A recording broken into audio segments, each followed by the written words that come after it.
Welcome back to Chapter 19 of America's Boating Club's Sail Course. In this chapter, we will be covering docking and anchoring.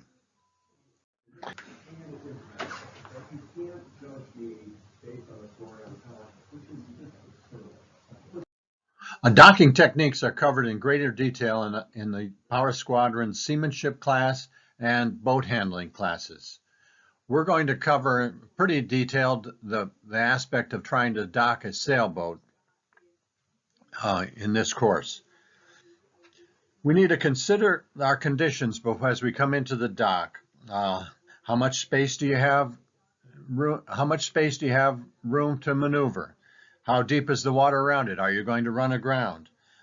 You need to have some steer, some flow across the rudder, so the boat needs to be moving in order for us to control it. We also need to determine what direction is the wind blowing relative to the dock. We also need to account for any current that might be also flowing.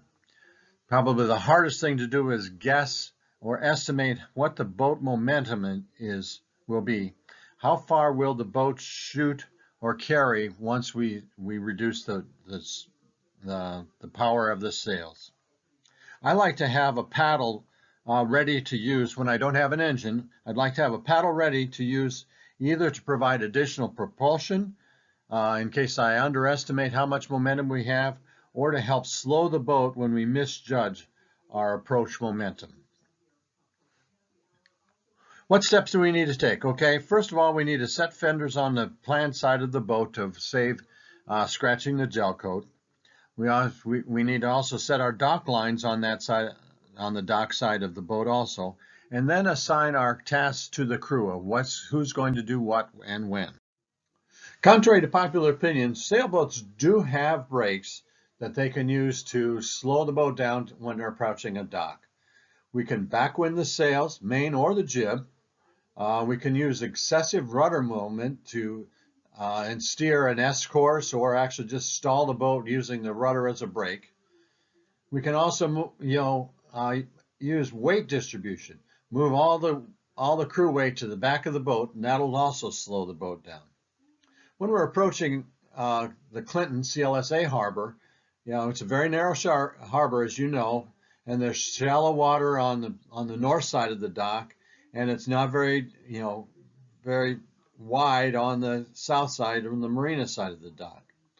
We also seem to have a prevailing breeze that's always blowing down the dock, head to wind, as we approach it. And then as we do get up against the dock, we need to make sure that our sails do not get torn by the tall pilings that the dock floats on.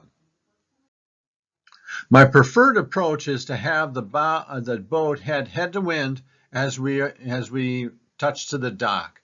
It's very difficult to have the wind blowing behind us on our approach. In this case here, the wind is behind us as we're going to get on the dock, and so we're going to steer downwind, take a tack, and then start using our momentum to slow us down as we get to the boat, get to the dock. Let's go through the steps as we approach the dock for a landing upwind. First thing we're going to do is set our fenders on the soon-to-be pier side of the boat, and we're going to start our turn and head up into the wind. Here we are. We're going to luff our sails, so the boat should then start losing momentum. As we get up to where we're trying to be, coast to a stop and at our desired location, and the timing is really hard to get right. Set the bow line first, and then the wind will blow us back and tighten it up, and then set our stern line. As we're on here, the boom is going to be fluttering above our head because the sails are luffing head to wind, and so we need to keep our heads down so that it doesn't hit us accidentally.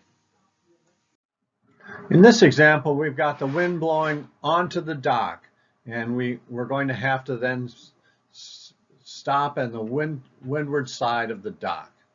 We had a situation like this a few years ago when I was sailing in the midwinters down in St. Pete.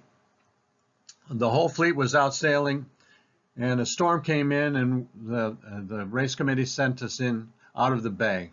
The winds were blowing about 30 onto the docks. Actually, boats were planing as they came into the harbor, and it was kind of a touchy situation.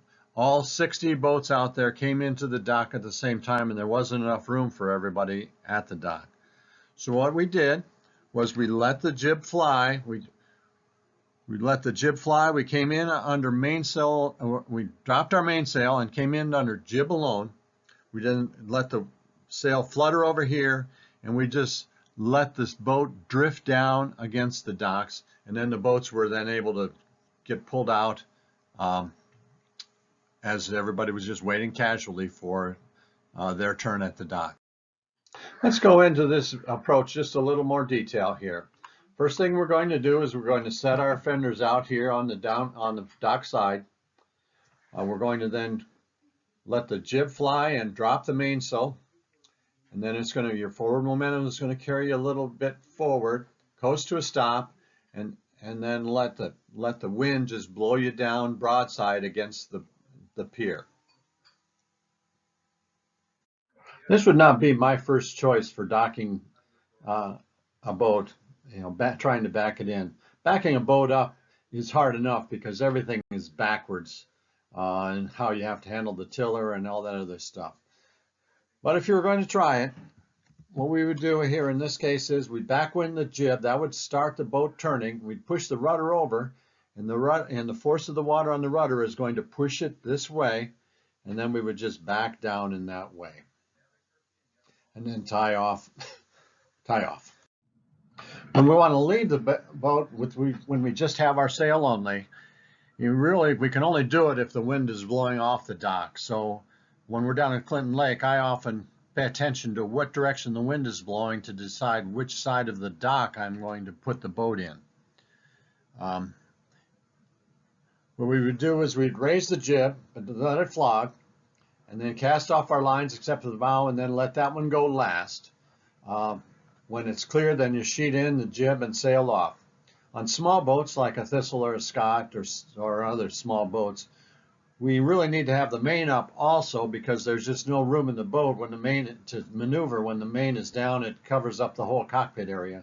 So we have to get the main up too, let it flog, and then sheet both in when we're ready to go. Now, when we have a motor, we have a few better options than just being stuck against the dock.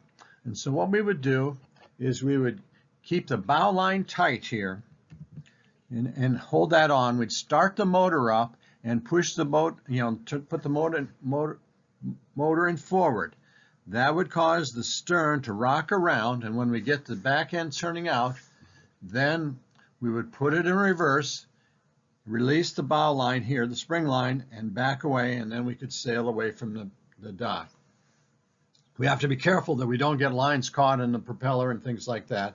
Or this line can sometimes get caught on the dock cleat, and make things a bit of a mess. Backing out of a slip on Clinton Lake when you have a motor is not too hard, at least for me, because the runways between the two docks in this space here are wide enough that we have plenty of room to maneuver the boats. When I was sailing up on Lake Michigan, I was sailing on a 40-foot Beneteau at that point, and the distance between the dock on this side and the dock on the other side made it very tight, probably less than 40 feet even. And so in order to do that, we had to get the boat turning early. And so what we would do is when we're casting off, the idea is to cast off the lines that are unloaded first. So on my boat, I've got lines attached here, and we may have a line coming from the other direction also. Cast off the leeward and unloaded lines first, and then we'll keep this stern line attached here with a fender, and we start backing up. With that stern line tight, it will cause the boat to pivot around the corner of the dock, and then that gets it going, in the right direction where we want to go. If you look over at this boat here, he didn't use a stern spring line, and so his boat had to go out much farther. It didn't get a chance to turn as much as the boat over here. When I first got my cabin boat, I learned how to pick up a mooring because that was where I kept my boat rather than in a slip. And it's much easier to pick up a mooring than put your boat in a slip, because in the mooring, you're not hitting anything really hard that'll do damage to the boat. One of the things that we're looking at when you're pulling up to a mooring or a dock or a slip, you want to approach it at a very slow speed. What I like doing is I like lining up my boat downwind and sail straight up into the wind so that the wind arrow is pointing straight back, and the sails are fluttering right overhead. So we go straight into the wind. We then have a person on the bow with a boat hook who can pick up the pendant, and that person is also signaling right or left which way we need to steer. This works at Clinton Lake as well as in the BVIs. When we've got a motor running, that works good. I remember one year we were having engine trouble with our boat, and down in the BVI, so we had this big boat. We were trying to, we actually did pick up a mooring ball with the jib, when we were under sail only. You need to, approach it upwind again, and then release the sails as you get there, and then have the bow person tie on that line and grab on as tight as you can, because it's really hard to stop a sailboat, and shooting it just right is really difficult to do. When we're ready to leave the mooring, we release the mooring, the line on the deck, we uncleat it, pull this line through, we back the boat up just a little bit, and then steer away. Make sure the engine is warm so that it doesn't stall in an uncomfortable position. Now we're going to spend a little time looking at anchoring. The docking and anchoring are both covered in great detail in the Power Squadron's seamanship and boat handling courses. When we decide we're going to anchor, there are several factors we need to consider. One of them is the type of anchor, and we'll look at that needs to fit in the bottom of the ground, based upon the bottom of the ground, the seabed, and how long we want to make the anchor out. This is called the rode. The rode is between the anchor and the deck.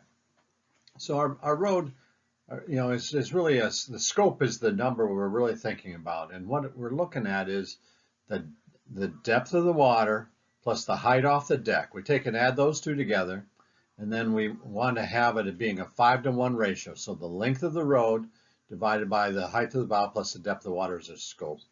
When we're down in the BVIs, a 5-to-1 scope is pretty good. That's what they use, because instead of a rope rode, they have chain, and that is good.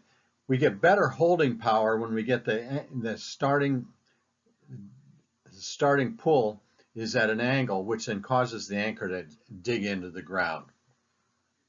Typically around here, on our rope roads, a 7-to-1 is very typical. If we're in really, high winds or hurricane situations, we might step that out to a 10-to-1 rode ratio to the scope. Let's look at the different types of anchors and how they fit in how they work against the bottom types of the seabed. What the Power Squadron recommends is having 2 anchors ready to deploy. In case you lose one, then you've got another one ready to go without having to re-rig it and all that other stuff. So have the anchor set up with the chain and all ready to go. The Danford anchor here is pretty common in this area. It's lightweight, it sets pretty quick, and it works well in mud and sand. The plow anchor, the CQR, is a good anchor, and it's very good in weeds, sand, and grass. The Bruce, which has been very popular lately, is good for just about anything, and works well in rocky area as well as the other stuff. The grapnel area, which looks like a grappling hook, that's one that works well in rocks. And then we've got your basic cheap mushroom anchor that works in, well, it kind of works in, it doesn't hold a lot of stress. Now what we might do is, if this were a 300-pound mushroom, that would be something that would work for a mooring. But most of the time, we're talking about the 8 to 10 pound mushroom anchors that are just really using their weight and don't have a lot of pull power.